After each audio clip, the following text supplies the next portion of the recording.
샬롬, 지난밤 평안하셨습니까?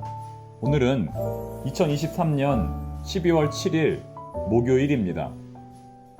직장인들에게 설문조사를 해보니 일주일 중 가장 업무 효율이 높은 날은 바로 목요일이라고 합니다. 왜 그럴까요?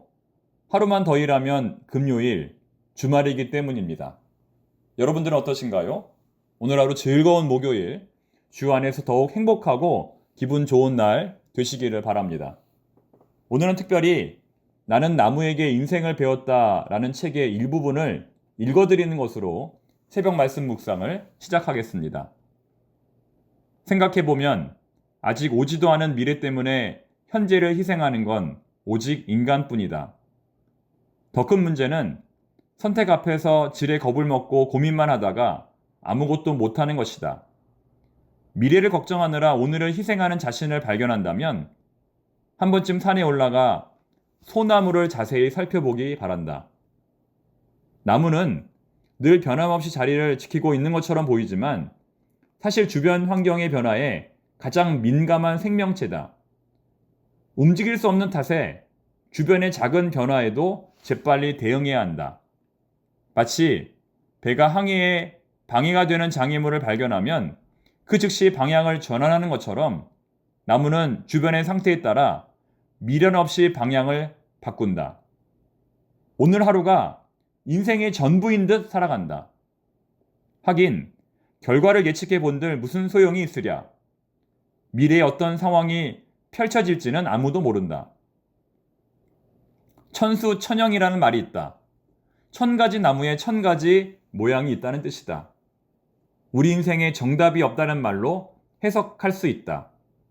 이렇게 자연이 아름답게 만들어질 수 있었던 까닭은 이 땅의 모든 피조물들이 매 순간 최선을 다해 노력한 결과다. 수억 년 전부터 지금까지 나무의 선택은 항상 오늘이었다. 자, 여기까지인데요. 어떻습니까, 여러분? 공감이 되십니까?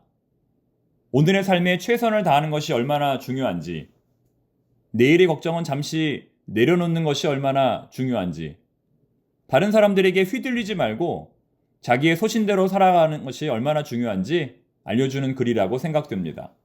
오늘도 우리에게 주어진 소중한 하루, 내 인생에서 가장 의미 있고 귀한 하루가 되기를 바랍니다.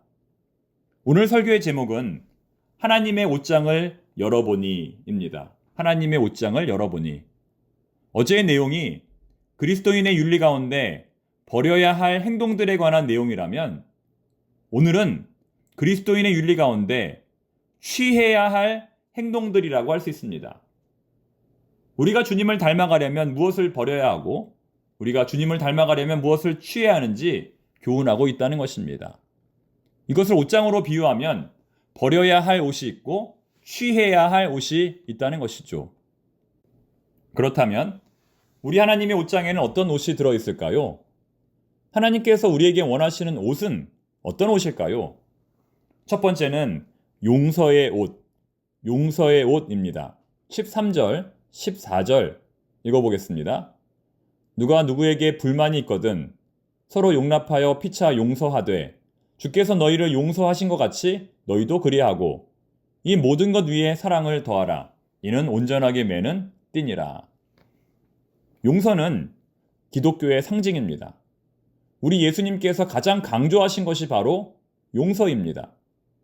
우리가 주님을 닮아가고자 한다면 가장 첫 번째로 먼저 실천해야 할 계명은 바로 용서입니다. 그만큼 용서는 중요합니다. 하지만 동시에 용서는 불가능합니다. 아무리 용서하려고 마음을 먹어도, 아무리 용서하려고 기도를 해도, 아무리 용서를 하려고 금식을 한다 할지라도 우리 인간의 힘으로 누군가를 용서한다는 것은 불가능합니다. 그렇기 때문에 사랑이 필요합니다.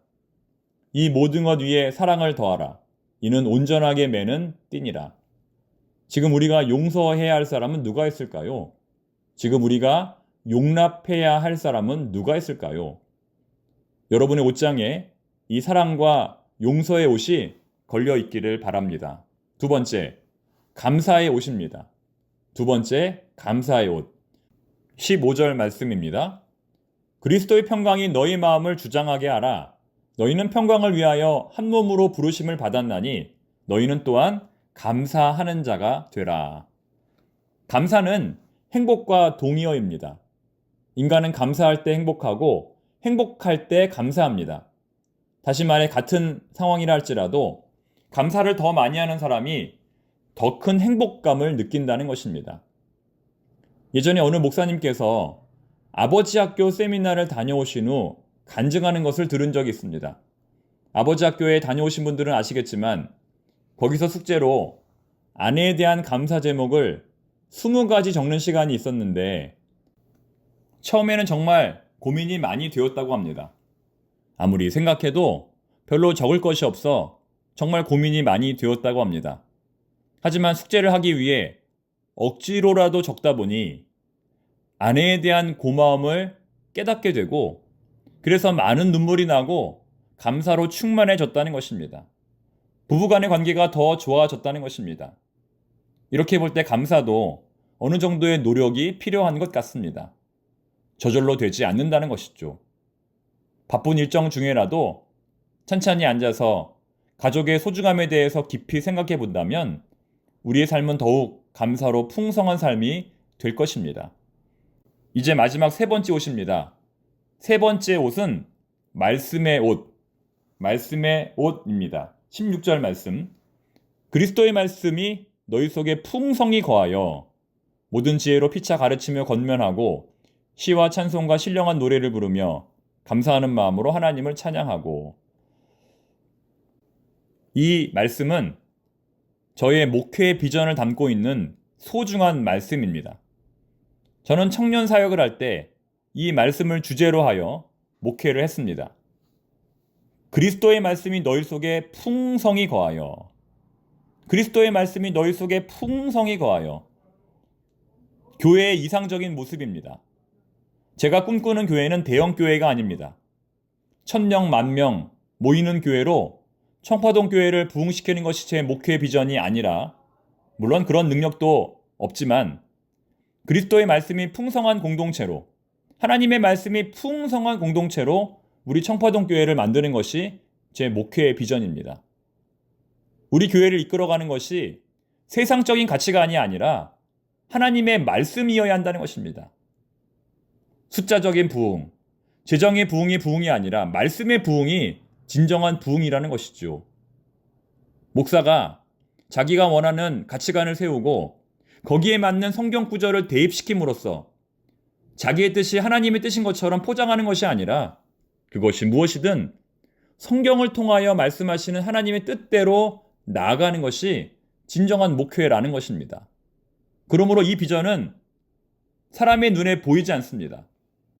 이 비전은 온 성도들이 한 마음으로 예배를 드리고 성경의 말씀을 서로 공부하고 깊이 있게 나눌 때 조금씩 드러나게 되는 것입니다. 모든 지혜로 피차 가르치며 권면하고 시와 찬송과 신령한 노래를 부르며 감사하는 마음으로 하나님을 찬양하고.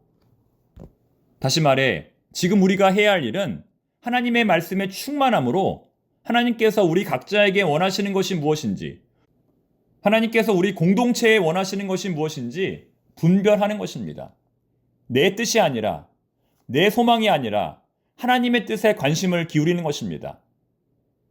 오늘은 이와 같이 하나님의 옷장에 들어있는 3가지 옷에 대해서 살펴보았습니다. 그 옷은 용서의 옷, 감사의 옷, 그리고 말씀의 옷입니다. 옛사람의 헌옷을 벗어버리고 새 사람의 새 옷으로 갈아입는 우리 모든 청파동의 교우들이 되시기를 바랍니다. 기도하겠습니다. 하나님 아버지, 하나님께서 원하시는 용서와 감사와 말씀의 옷이 우리의 옷장에도 걸려있기를 원합니다. 오늘도 주님을 조금이라도 더 닮아가는 저희들이 되게 하옵소서. 알 수 없는 내일의 문제로 염려하고 걱정하는 것이 아니라 오늘 내가 해야 할 일에 후회 없이 최선을 다하는 저희들이 되게 하옵소서. 예수님의 이름으로 기도드립니다. 아멘.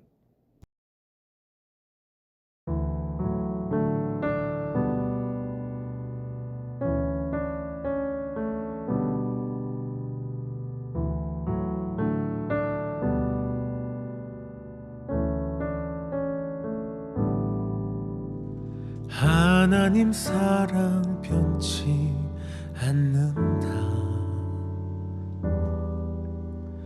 하나님 사랑 변치 않는다.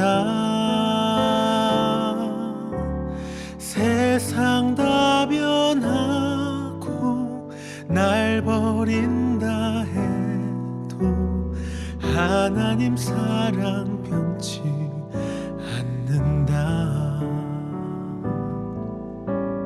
하나님 내 길 인도하신다. 하나님 내 길 인도하신다.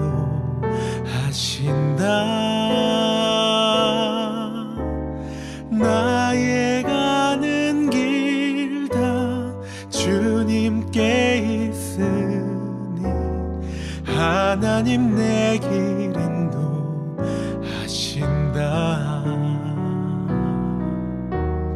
반드시 기도 응답하신다.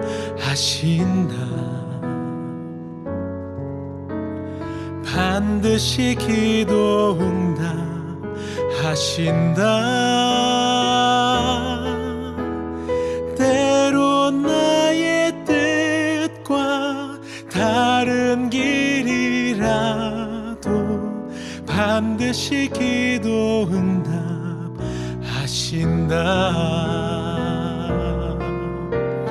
하늘의 것을 구하면 산다.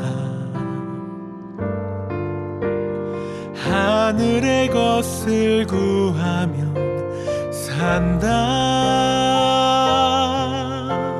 세상 헛된 것에 소망 두지 말고 하늘의 것을 구하면 산다. 하늘의 것을 구하면 산다. 하늘의 것을 구하면 산다.